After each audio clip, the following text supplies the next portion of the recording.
বন্দে পুরুষোত্তম, যেমন তাঁকে দেখি। শ্রীনাথ, পর্ব 30। এই আমার পঙ্কজালয়া কমলা, এ মৃন্ময়ী মানয় লোককান্ত কান্তা বরদা, চিন্ময়ী শুভদা, নরনারায়ণ সঙ্গিনী নারায়ণী, মা আমার স্নেহসিদ্ধতার বৈদুর্য বিকাশ, মাতৃ মমতার মাতা। করপুট বদ্ধাঞ্জলি হয়ে ভক্ত, মানে তার প্রাণ বুঝেছে তার। প্রণাম করতে গিয়ে চোখ বুঝে একবার দেখে, মনশ্চক্ষু দিয়ে দর্শন করে নেয় মাতৃ আবির্ভাবের চিত্রটি। রাত তখন ভোর ভোর। ত্রিনয়নী দেবী স্বপ্ন দেখলেন। দেখছেন কি সুন্দর রাত, চন্দ্রালোকের চুনকাম পড়েছে আকাশে, আকাশে মাটিতে সর্বত্র চকচকে ধবধবে পেলব মধুর এক আলোক। ভাবলেন, আহা, এমনটি তো আর হয় না, যেন কোজাগরীর রাত। ইতিউতি চাইলেন, একটু দেখলেন, ঠিকই ধরেছেন তিনি। ঘরের বোরাক আর উঠোনে আলপনায় ভরা, নিকন শুকনো মাটির উপরে জল জল করছে শ্বেতকার শ্রদ্ধের রেখাগুলো। ঘরের মধ্যে উঁকি দিলেন ত্রিনয়নী। ওই তো ঘরের মধ্যে বসে গিয়েছে লক্ষ্মী পুজো করছেন মা। ঘরের বারান্দায় বসে গেলেন তিনি পুজো দেখতে। আহা, কি সুন্দর লক্ষ্মী! মূর্তিও নয়, পটও নয়, নকশা আঁকা পিঁড়ির উপর লাল চেলিতে ঢাকা লক্ষ্মীর ঝাঁকি। তারই কি রূপ, আর কি সুচি সুন্দর পরিবেশ! তা না হবে কেন? ও কি আর শুধু ঝাঁপি? ওরই মধ্যে আছে লক্ষ্মী, আছেন যে। কড়ির মালায় সাজানো ওই লাল পেটিকার মধ্যেই তো লুকিয়ে আছেন শতদলবাসিনী বিষ্ণু বল্লভা। ত্রিনয়নী নয়ন মুগ্ধ হয়ে গেল। এবার চকিত হলেন ত্রিনয়নী পদ্মের পাপড়ি ঠেলে মাথা তুলে দিয়েছে কে যেন। ওই যে বেরিয়ে এলো ঝাঁপি থেকে ফুটফুটে টলটলে একটি মেয়ে। যেমন সুন্দর তনু, তেমনি সুন্দর মানিয়েছে তার আভরণ। কপালে সিঁদুর, পায়ে আলতা, পরনে লাল শাড়ি। কি অনাড়ম্বর, অথচ কি মনোহর! দেবী কল্পনার প্রত্যক্ষ পট। লক্ষ্মী দেখে, চমৎকৃত হলেন ত্রিনয়ন। কিনি কিনি রবে নুপুর বেজে উঠল এবার। লক্ষ্মী এগিয়ে আসছেন ধীরে ধীরে, এক পা দু পা করে চলে এলেন একেবারে ত্রিনয়নীর গায়ের কাছে। বিস্মিত ত্রিনয়নী অবাক। লক্ষ্মী যেন এগোতে এগোতে ঢুকে পড়লেন তার দেহের মধ্যেই। চমক লেগে ঘুম ভেঙে গেল ত্রিনয়নী। ত্রিনয়নী ছিলেন তখন পূর্ণ গর্ভা। পরদিন উষা লগ্নে সন্তান প্রসব করলেন তিনি। ভূমিষ্ঠ হল এক অপরূপ কন্যা সন্তান। ত্রিনয়নীর চোখে তখনও সেই লক্ষ্মীর আবির্ভাব। কানে শুনতে পাচ্ছেন তখনও সেই নূপুর ধ্বনি। মিলিয়ে দেখলেন একেবারে সেই লাল শাড়ি আর মল পড়া ফটকি, সেই কালো কুচকুচে কোকড়ানো চুল, আর সেই দুগ্ধালক্ত তরুবর্ণ। কপালে খয়েরের টিপ, পদ্ম পায়ে আলতার পোঁছ। ঠিক সেই স্বপ্নে দেখা মেয়েটি, সেই বাপ মায়ের ঘরের ফটকি, আর এই শ্বশুর ঘরের সরসী। সেই বৈকুণ্ঠবাসিনী কমলাসনা কমলা, সেই চিরন্তনী বড় পার্শ্বভাগিনী, লোকপতি মনসা লোকমাতা। মা আমার একা নয়, মা আমার দুইয়ের এক। দেবগৃহে ধূপগন্ধ আর ঠাকুরপুরে সরসী দেবী। যেমন উত্তর আকাশে আর ধ্রুব নক্ষত্র থাকে, প্রদীপ আর প্রদীপ বন্যী। তোমায় কি দেখেছি? দেখেছি তোমার স্বভাব, দেখেছি তোমার প্রভাব। স্বভাবে স্নেহ বিকিরণ, প্রভাবে চিত্ত শোধন। তুমি শান্তা, স্নিগ্ধা, কোমলা। তুমি শুদ্ধা, শোভনা, শ্রীমতী। তুমি সেবা, শোভা, লাবণ্য, কীর্তি, বুদ্ধি, দীপ্তি। তুমি সম্পদ, সৌভাগ্য, সরস্বতী। সার কথায় তুমি সরসী, সরোজিনী বাসিনী লক্ষ্মী। অন্তরের মানুষটি ঘুরে বেড়াচ্ছে বাইরে বাইরে। লোকনাথ সঙ্গ বিতরণ করছেন লোকালয়ে। অতন্দ্র লীলাবিলাস চলেছে ঠাকুরের। শুধু কীর্তন, নর্তন আর লোক নিয়ন্ত্রণ। লোক সংগ্রহ করছেন ধর্মের বাস্তুতে। ধর্মের ভীতি ভেঙে দিচ্ছেন, চূর্ণ করে দিচ্ছেন অপধারণার আবরণ। ধর্মের তত্ত্ব যে গুহায় রয়েছে, সেখানে জেলে দিলেন একটি সুলভ দেশলাইয়ের কাঠি। অমনি তত্ত্বে তমসা হল অপসারিত। দুর্বোধতার চিকেন কাঠি খসে পড়ল এক নিমেষে। একটা শক্ত সংক্ষিপ্ত বস্তু দিলেন মুঠির মধ্যে। সোজা কথায় জেনে রাখো, যা বাঁচিয়ে রাখে আর বাড়িয়ে তোলে তাই তো ধর্ম। জীবন বৃদ্ধির ধীতি কৌশলটুকুই এর মর্ম। বেঁচে থাকো, সুস্থ থাকো, শুধু একা নয়, সবাইকে নিয়ে, সর্বভূত পরিবেশ নিয়ে। এই হলো জীবন। আর জীবনের উত্তর কাণ্ড হল বুদ্ধি। বলতে পারো জীবনযজ্ঞের হবাবাচ্য কি? বন্যী এবং অগ্নির প্রমাণ। বৃদ্ধি তেমনি জীবনের, জগৎ আর কিছুই নয়। জীবনের এক মহাপ্রবাহ, সত্তার ক্রমস্ফূর্তির এক ধারাবাহিকতা। তাই বলেন মাচা আর বাড়া, অস্থি আর বৃদ্ধি। যেমন জলবৃত্তি এবং জলবৃত্তির ব্যাপ্তি। পুকুরের মাঝখানে একটা ঢিল পড়ল, অমনি স্পর্শবিন্দুকে কেন্দ্র করে আতট প্রসারিত হয়ে চলল বৃত্তের পরিধি। যেই অস্তিত্বের সূত্রপাত হল, অমনি গিয়ে চলল ক্রমোৎকর্ষের লীলা বিভঙ্গ। সুতরাং বেঁচে থাকলেই বাড়তে হবে, বাড়তে বাড়তে চলবে বৃহত্তমের দিকে। পৌঁছে যাবে বৃহদাশয়ের অশোকাচ্ছয় আশ্রমে। তখন আর আকাঙ্ক্ষা নেই, শোক নেই, দুঃখ নেই, তাপ নেই। তখন উত্তীর্ণ হয়ে গেলে ব্রহ্মবীজ পদের পদপকুলে। প্রবেশ করলে অকুণ্ঠ, অসংশয়, অভ্রম, অমৃত্যুর বিজ্ঞান ভবনে। বিজ্ঞান গর্বেই ভবনের বীজ। আগে জানা, তারপরে হওয়া। সুতরাং জানো, করো আর হও। বিবর্তনের উত্তর লোকে এসে দাঁড়িয়েছেন ঠাকুর। দক্ষিণ মূর্তি হয়ে পথ প্রদর্শন করলেন লক্ষ্য নিকেতনে।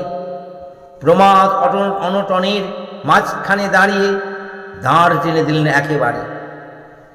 জ্ঞান, কর্ম আর বিভূতি ত্রিমার্গের সংযোগস্থলে দাঁড়িয়ে হাঁক দিচ্ছেন ঠাকুর। জানা, করা আর হওয়া, এই চাবিতেই তিন ঘাট। এসো, অঞ্জলি পাতো, কুঞ্চিকা গ্রহণ করো। এ ত্রিশাক বৃক্ষের মূল হল গ্রহণ। তাকে গ্রহণ করলেই তিনি গ্রহণ করলেন। দরজা খুলে বসে আছেন, ভিতরে ঢুকলেই দরজা খোল। উন্মুক্ত অভয়াঙ্গন। কীর্তন করে শেষে রাত্রি ফেরেন। কোনোদিন শেষ হয়ে যায় গোটা রাত, আবার দিনের বেলাতে অধিকাংশ সময় কাটছে বাইরে। হয় এদিক ওদিক, না হয় পাঁচ চালায়। হাতে ধরে নাড়ি টিপে দেখবেন, সুযোগ পান না সরস্বতী দেবী। কিন্তু তবু ধাত চিতে ফেলেছেন। সেকালের এক দক্ষ কবিরাজ ছিলেন। বাদশাহের প্রসাদে রুগী দেখতে এসেছেন তিনি। অসুখ করেছে বাদশাহের গিন্নির। কম অসূর্য স্পর্শা, কবিরাজ তার নাড়ি ধরতে পারবেন না, আবার এদিকে নাড়ি না দেখে বৈদ্যের ঔষধ দেওয়া চলে না। কবিরাজ বললেন, পর্দানসীন বেগমকে রাখা হোক পর্দার অন্তরালে, হাতে এক গাছা সুতো বেঁধে সেই সুতোর প্রান্তটুকু আমাকে দাও। তাই করা হলো। তখন সুতো টিপে বেগমের ধাত নির্ণয় করলেন কবিরাজ। সেই রাজ ও বৈদ্যসূত্র যোগ আর সরস্বতী দেবীর মনোযোগ, গঙ্গার সঙ্গে গঙ্গোত্রীর যে গুণ, কৈলাসের সঙ্গে হিমালয়ের যে যোগ, ঠাকুরের সঙ্গে সরস্বতী দেবীর সেই যোগ। মনের সঙ্গে মন আর হৃদয়ের সঙ্গে হৃদয়, একজন অনন্ত আকাশ, আরেকজন বিশৃঙ্খল ধরিত্রী। আকাশকে যেমন করে ছুঁয়ে আছে পৃথিবী, তেমন করে স্বামীকে ছুঁয়ে আসেন সরস্বতী দেবী। যেমন নাবিকে ছুঁয়ে থাকে নেমি, যেমন সমুদ্রকে ছুঁয়ে থাকেন সমুদ্র উপকূল, প্রকৃতি লীলা করছেন স্বামী মনোগতা হয়ে। নিখিল গর্ভা প্রকট হয়েছেন নিখিল নাথের সেবাধিকারিণী হয়ে, সেবার সুযোগ ভোগ করছেন জগৎ সেব্যা নারায়ণ। এবেলা শাক হবে না লাউয়ের ঘণ্ট, কোনটা ভালো লাগবে ঠাকুরের? সে জানেন বড় বউ। পাকা কাঁঠাল না পাকা কলা, কোনটা রুচিসম্মত হবে তা খবর বড় বউয়ের কাছে। ঠাকুর তাকিয়েছেন মুখের দিকে, অমনি সব বুঝে ফেললেন ঠাকুরানী। তাহলে দই হোক, আর এবেলা খেও না, একটু পাতলা পাতলা দই খেলেই ওটুকু ঠিক হয়ে যাবে। পথ্য নির্বাচনে পাকা ওস্তাদ, যা দরকার তা আগে থেকেই জানা হয়ে যায়। এমনকি কখন কি খেতে ইচ্ছে গিয়েছে ঠাকুর এর তাও জেনে ফেলেন। নিজের ইচ্ছা বাঁধা হয়ে আছেন তাঁর ইচ্ছায়। এ যেন সেতারের তার, দুটো তারের ঝঙ্কার ঠিক এক। যেমন বড় বউ চেনেন ঠাকুরকে, তেমনি ঠাকুরও চেনেন বড় বউকে। যেমন আমাদের দেহ চেনে আমাদের প্রত্যঙ্গকে, অনাদিকালের পুরনো চেনা চেনি আবার ঘনীভূত হচ্ছে এখানে নূতন করে। বড় মা আর ঠাকুর, পরম জননী আর পরম পিতা, প্রথমা প্রকৃতি আর প্রথম পুরুষ। নাতনি যখন শ্বশুর বাড়ি যাবে, দিদিমা তখন কাছে ডেকে শিখিয়ে দিলেন, দেখ ফটকি, শ্বশুর বাড়ি গিয়ে কোনো কাজে না বলবি নে, বুঝলি? পারি নে, জানি নে, এসব বলবি নে। যে কাজই হোক বলবি, হ্যাঁ পারি। সবে এসেছে শ্বশুর বাড়ি। একদিন বসে আছে রান্নাঘরে শাশুড়ির কাছে। মনোমোহিনী কি কাজে একটু বাইরে যাবে।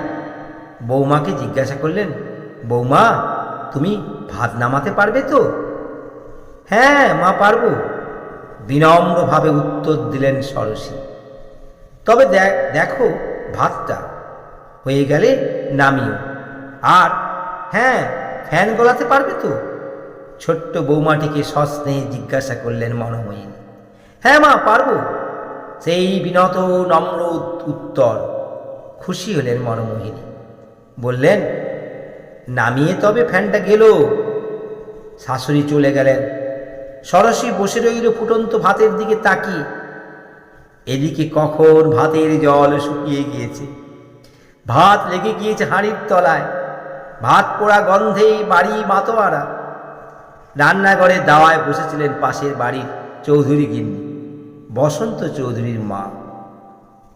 পোড়া ভাতের গন্ধ পেয়ে বললেন, ও বৌমা, ভাত যে ধরে গিয়েছে, তুমি কি লক্ষ্য রাখনি? লক্ষ্য রেখেছে কিনা সে কি আর কেউ জানে? সেই থেকে এক দৃষ্টি লক্ষ্য করে আছে হাঁড়ির মুখে। ফুটন্ত ভাতের সাদা বুদবুদ গুলোজন শুনেছে এক মনে। চোখ ধরে গিয়েছে তাকিয়ে থাকতে থাকতে, তবু ভাত পুড়ে গেল। এখন উপায়? নিরীহ চোখ জোড়া তুলে তাকিয়ে রইল সরস্বতী দেবী। সে চোখ দেখে যত বিস্ময় তত ভীতি। কি হবে এখন? তাড়াতাড়ি জল ঢেলে দাও ভাতে, চৌধুরী গিন্নি উপদেশ দেন সরস্বতীকে। যখনই দেখবে ভাতে জল কম, ফ্যানটা শুকিয়ে আসছে, তখনই জল ঢেলে দেবে। একটু বেশি হয়ে গেলেও ক্ষতি নেই, ফ্যান গেলে ফেললেই ঠিক হয়ে যাবে। বেশ করে শিখিয়ে দিলেন প্রক্রিয়াটি। তার ওই অল্প কিছুদিন পরেই ভাত রান্না ইস্তেমাল হয়ে এসেছে। তখন ভাত নামানো, ফ্যান গড়ানো সব শিখেছে। সুতরাং মনোমোহিনী কিছুটা নির্ভর করেন তাঁর উপরে। বেশ, বউ একবার বলে দিলেই সব শিখে নিতে পারে, দ্বিতীয় দিন বলতে হয় না। সেদিন দিয়েছেন পায়েস রান্না করতে। আগেই জিজ্ঞাসা করছেন মনোমোহিনী দেবী, কেমন বৌমা, পারবে তো মা? সম্মতি জানিয়ে ঘাড় নেড়েছে সরস্বতী দেবী। না বলতে তো মানাই, তাছাড়া শিখেছেও কিছুটা। পায়েস রান্না করে নামিয়ে রেখেছে বৌমা। পরিবেশন করতে গিয়ে যেন কেমন কেমন লাগে শাশুড়ির কাছে। সকলের পাতে পাতে দিয়ে যান। খেতে বসেছেন কর্তামশাই অর্থাৎ শিবচন্দ্র। পায়েস মুখে দিয়েই বললেন, এ কেমন পায়েস গো, এ কেমন ধারা, নেই মিষ্টি নেই দুধ, কেমন জল জল। মনোমোহিনীর মনে আগেই সন্দেহ হয়েছে। ডাকলেন বৌমাকে, ও বৌমা শোনো, এদিকে একটু এসো। আধ হাত ঘোমটা টেনে বালিকা সরসী এসে দাঁড়ালো শাশুড়ির কাছে। বড় লজ্জা, বড় ভয়, কি জানি বা কি অপরাধ হয়ে গিয়েছে। বৌমা, কেমন করে পায়াস রান্না করলে বলো দেখিনি? অতখানি দুধ চিনি, তাও এমন জল ধোয়া? মনোমোহিনী জিজ্ঞাসা করলেন বিস্ময় জানিয়ে। অকপটে বলে ফেললেন সরসী। দুধ শুকিয়ে গিয়ে পায়েসের ঘন হয়ে গেলে জল ঢেলে দিলে সে একটু বেশি করে, তারপর নামিয়ে ফ্যানটুকু গেলে ফেলেছে। হো হো করে হেসে উঠলেন সবাই। এই আমার লোকজননী ঠাকুরানী, সরলা শান্তা, সে তো পদ্ম হৃদয়া। পরে ঠাকুর সব শুনলেন একদিন, শুনে হাসলেন মনে মনে। একেবারে তারে তার বাধা, নিজের গোপন বিলাপের সঙ্গে খাপ খেয়েছে চমৎকার। নিজের সরল স্বভাবের প্রতিচ্ছবি যেন সরস্বতী দেবী। বৈকুণ্ঠের অকুণ্ঠায় সমুজ্জ্বল তার চিত্ত। চেনা প্রকৃতিকে চেনেন আবার নূতন করে। ঠাকুর আর ঠাকুরানী, এই তো বৈকুণ্ঠের যুগল। জয় গুরু, বন্দে পুরুষোত্তমম।